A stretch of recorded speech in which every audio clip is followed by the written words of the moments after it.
Hello everyone, welcome to global academy. इस video में हम डिस्कस करेंगे टाइप्स ऑफ सेंटेंसेस का पार्ट 2। पहले हिस्से में हमने डिस्कस किया था types of sentences according to their purpose, जिसमें हमने 5 टाइप्स ऑफ सेंटेंसेस डिस्कस किए थे। इसमें हम डिस्कस करेंगे types of sentences according to their syntax. और ओवरऑल अगर बात की जाए तो ये हमारा बेसिक इंग्लिश ग्रामर का पार्ट 3 है। इस सीरीज़ का तीसरा हिस्सा है, थर्ड पार्ट है, तो काफ़ी इंपॉर्टेंट वीडियो है ये। इसमें हम अकॉर्डिंग टू सिंटैक्स डिस्कस करेंगे कि सेंटेंस के 4 टाइप्स होते हैं: simple, complex, compound and compound complex. तो इन चारों को समझने के लिए सबसे पहले हमें इस टेबल को समझना होगा। अगर ये टेबल हमें समझ आ गया, इसको हमने रट लिया, अच्छे से समझ आ गया, तो हमें ये चारों टाइप्स बहुत अच्छे से समझ आ जाएंगे। सबसे पहले देखते हैं सिंपल सेंटेंस क्या होता है। सिंपल सेंटेंस वो सेंटेंस होते हैं जिसके अंदर एक इंडिपेंडेंट सेंटेंस होता है, which is made up of one independent sentence. Complex sentence, it is made up of 2 independent sentences. Compound sentence, जिसके अंदर एक independent sentence होता है और एक डिपेंडेंट सेंटेंस होता है।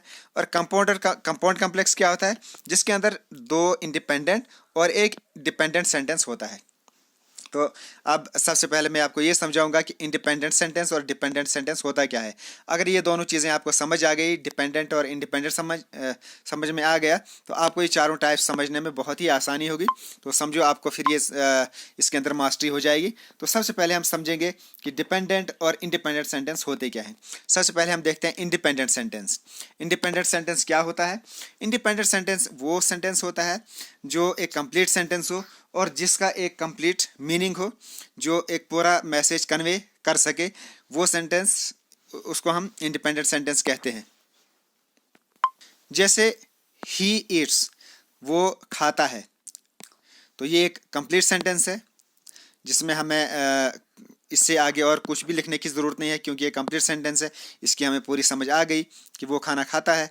इसके बाद एक और एग्जांपल देख लेते हैं, ही सिंग्स ए सॉन्ग, वो गाना गाता है। तो ये भी एक कंप्लीट सेंटेंस है, ये एक इंडिपेंडेंट सेंटेंस है जिसकी हमें इससे आगे ना कुछ लिखने की ज़रूरत है, ना इसके पीछे लिखने की ज़रूरत है। ये कंप्लीट सेंटेंस है जो हमें पूरा मैसेज जो है कन्वे कर रहा है। तो इसको हम इंडिपेंडेंट सेंटेंस कहते हैं। अब हम देखते हैं डिपेंडेंट सेंटेंस क्या होता है। डिपेंडेंट सेंटेंस वो सेंटेंस होता है जो किसी और सेंटेंस के ऊपर डिपेंड रहता है, फिर जाकर उसका जो मीनिंग है वो कंप्लीट हो जाता है। जैसे हम यहाँ एग्जांपल देखते हैं, that I sold him. Dependent sentence की अगर आपको थोड़ी सी समझ आ गई तो आपका इंडिपेंडेंट वाला कन्फ्यूजन भी दूर हो जाएगा। जैसे यहाँ एक एग्जाम्पल है, दैट आई सोल्ड हिम, जो मैंने उससे बेचा। तो क्या बेचा? तो ये एक इनकम्प्लीट सेंटेंस है। जो मैंने उससे बेचा, क्या बेचा, किसको बेचा? तो ये कंप्लीट सेंटेंस नहीं है। इसके पीछे कुछ न कुछ लिखने की ज़रूरत है। कोई कुछ वर्ड्स या कोई सेंटेंस इसके पीछे होना चाहिए, तब जाकर इसका जो है मीनिंग कंप्लीट होगा। इसलिए इसको हम डिपेंडेंट सेंटेंस कह सकते हैं कि ये किसी और के ऊपर डिपेंड है।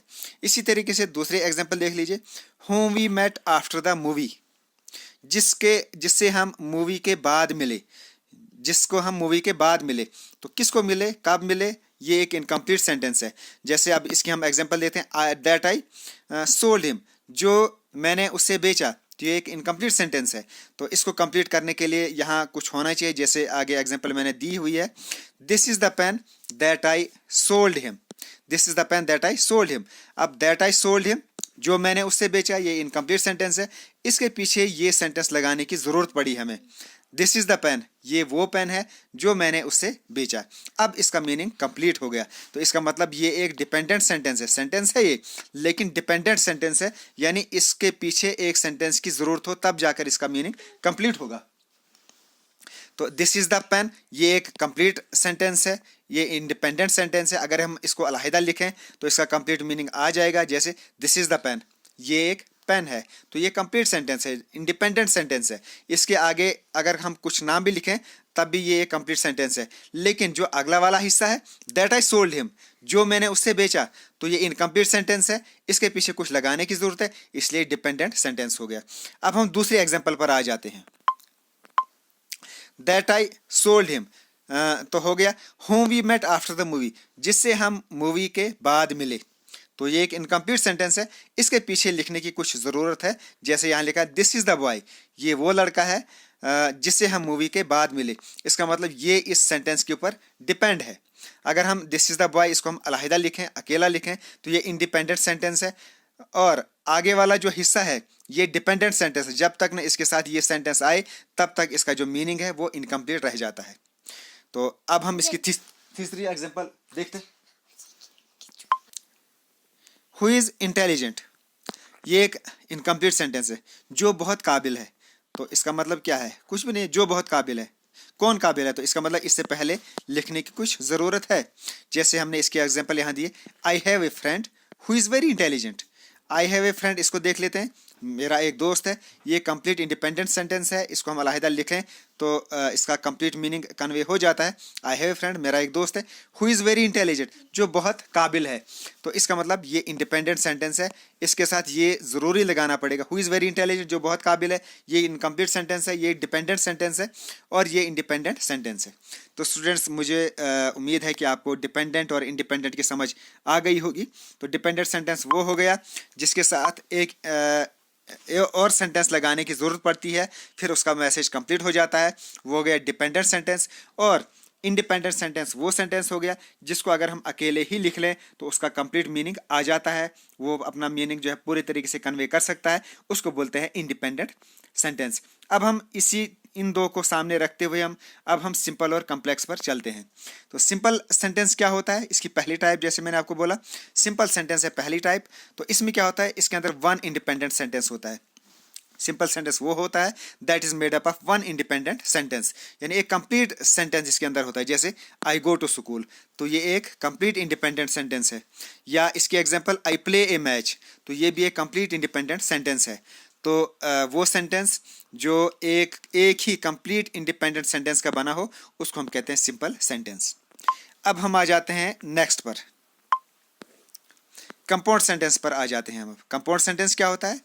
कंपाउंड सेंटेंस वो होता है that is made up of two independent sentences. इसके अंदर दो इंडिपेंडेंट सेंटेंस होते हैं। सिंपल में तो सिर्फ एक इंडिपेंडेंट सेंटेंस का बना हुआ है, लेकिन जो कंपाउंड सेंटेंस होता है ये दो सेंटेंसेस का बना होता है, लेकिन दोनों ही इंडिपेंडेंट सेंटेंस है। जैसे अब एग्जांपल से हम समझते हैं, Sahil is a good boy but I am intelligent. अब हम इसको देख लो, जैसे Sahil is a good boy, तो ये कंप्लीट सेंटेंस है। आई एम इंटेलिजेंट, ये भी एक कंप्लीट सेंटेंस है।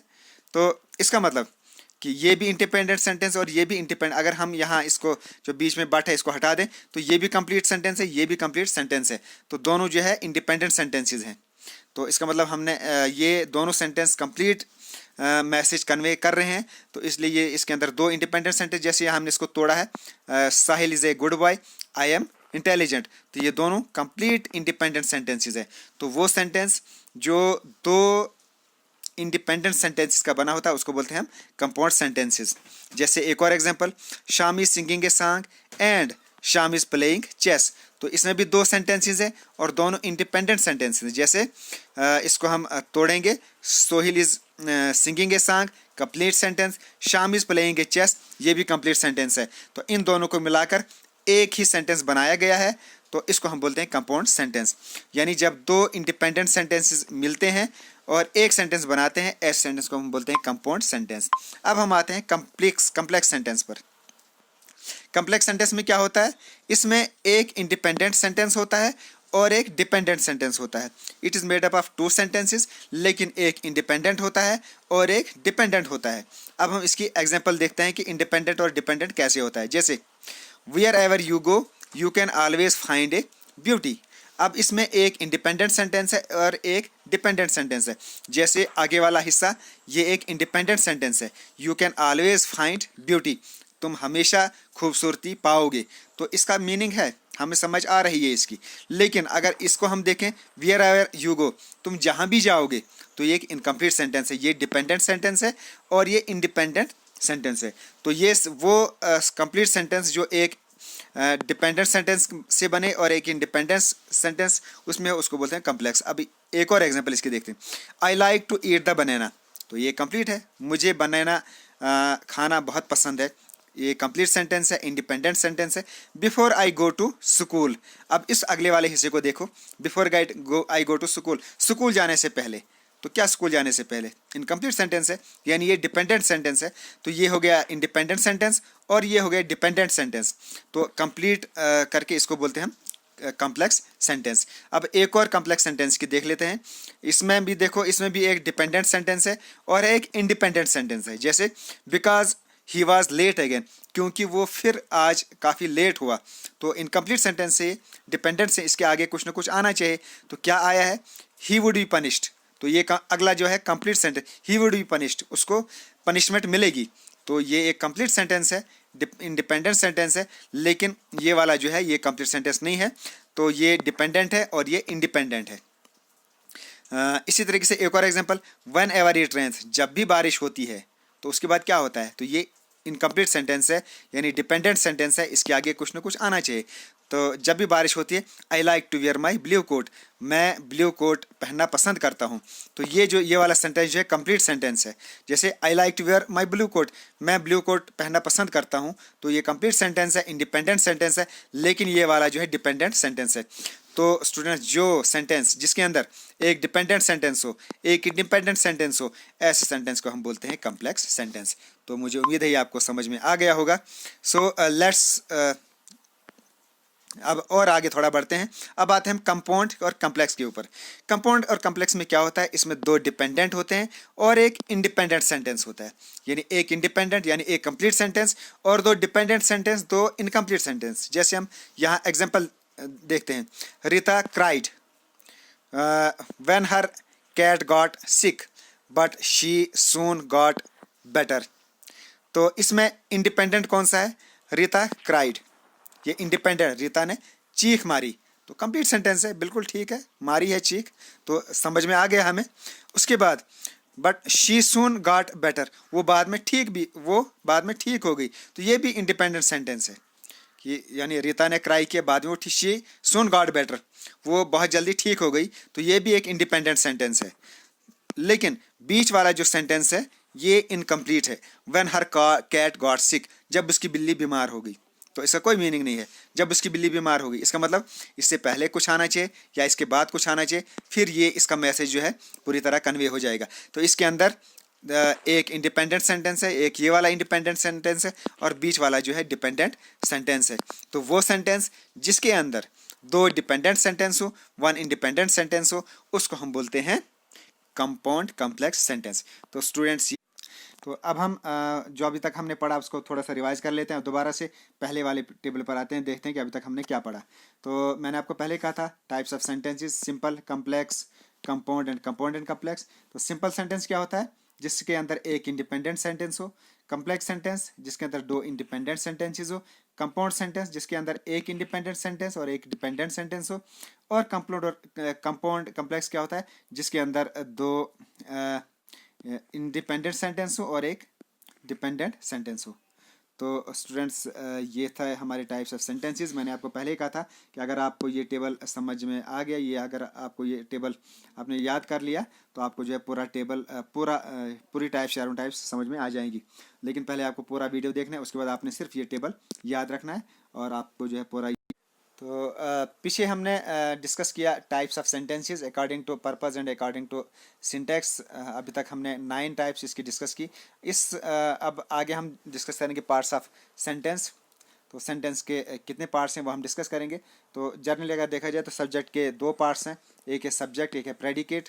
ऑब्जेक्ट भी है, लेकिन ऑब्जेक्ट जो है वो प्रेडिकेट का हिस्सा होता है, वो हम आगे देखेंगे। सबसे पहले हम समझेंगे कि सब्जेक्ट क्या होता है और प्रेडिकेट क्या होता है। तो सबसे पहले सब्जेक्ट देखते हैं। सब्जेक्ट क्या होता है?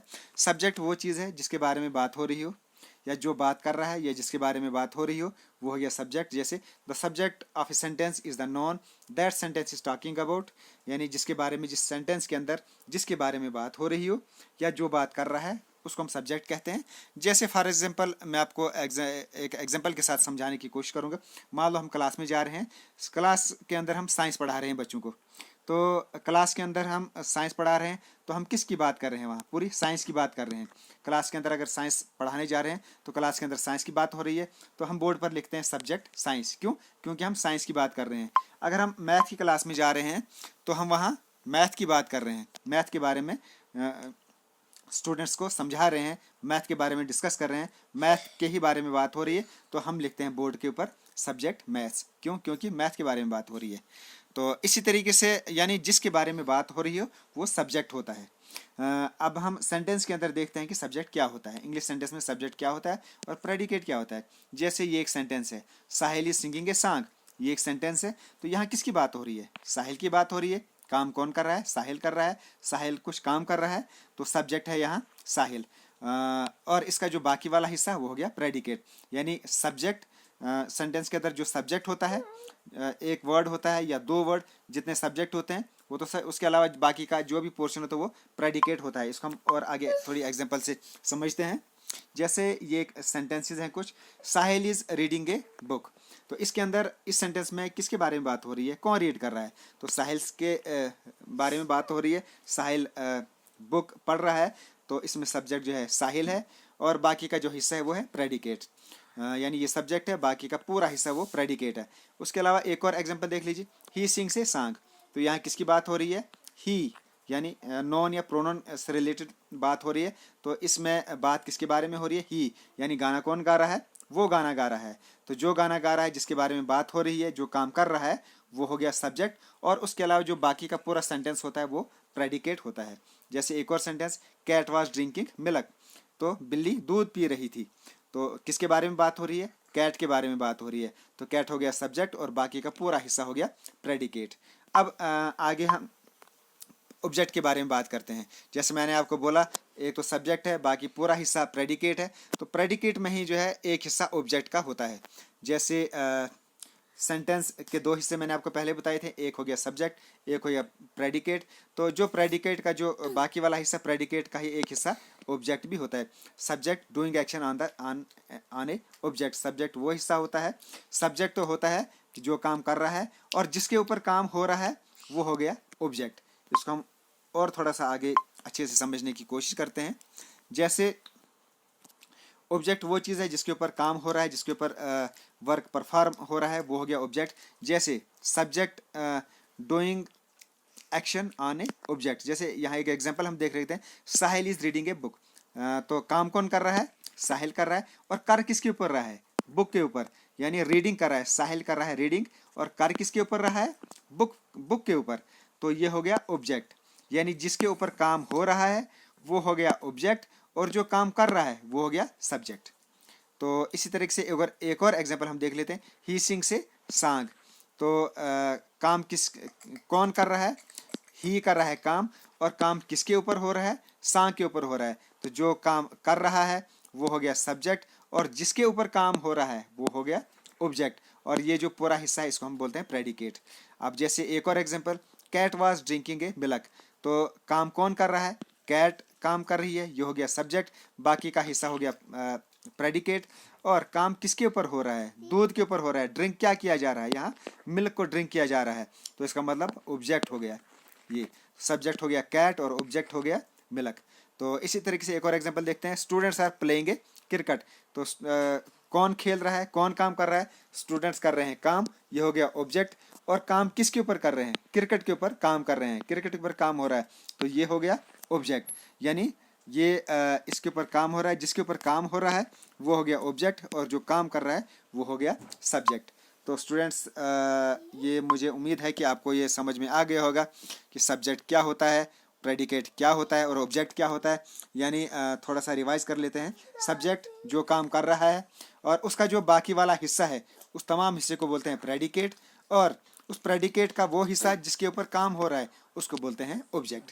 तो ये था सब्जेक्ट, ऑब्जेक्ट और प्रेडिकेट। मुझे उम्मीद है आपको समझ में आ गया होगा। Okay, thanks, best of luck, God bless you all. अब आगे एक और हम नई वीडियोस लेके आएंगे जिसमें हम अब आगे पार्ट्स ऑफ सेंटेंसेस डिस्कस करेंगे। स्टूडेंट्स, मैं आपसे रिक्वेस्ट कर रहा हूं कि आप जो है हमारी वीडियोस कंटिन्यू देखते रहें। और मैं आपको पूरा कॉन्फिडेंस से बोल रहा हूं कि अगर आप हमारी तमाम वीडियोस, जो आने वाली वीडियोस हैं, उनको आप देख लोगे तो one day you will become the master of English language. Okay, thanks, best of luck, God bless you all.